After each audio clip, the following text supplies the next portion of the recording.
ಮಂಜು, water melon ಎಲ್ಲಿದೆ? ಬಾರಾಣಿ ತೋರಿಸ್ತೀನಿ. ನೋಡು, ಇಲ್ಲೇ ಇದೆಯಲ್ಲ.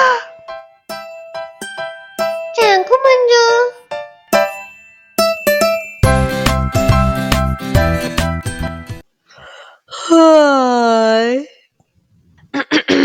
ಸರಿ, ರೀಲ್ಸ್ ನೋಡ್ತೀನಿ. ಮಂಜು, ಎದ್ದಿದ ತಕ್ಷಣ ಮೊಬೈಲ್ ನೋಡೋದು ಕಣ್ಣಿಗೆ ಒಳ್ಳೇದಲ್ಲ. ಓ ಹೌದಾ, ಓಕೆ ರಾಣಿ. ಹಾಯ್ ಮಂಜು, ನಮ್ಗೆ ಸ್ವಿಮ್ಮಿಂಗ್ ಪೂಲ್ ಹೋಗೋಣ. ಓಕೆ ರಾಣಿ, ಹೋಗೋಣ. ಬಾರಾಣಿ, ಚೆನ್ನಾಗಿದೆ. ಮಂಜು ಬೇಡ, ಭಯ ಆಗ್ತಿದೆ.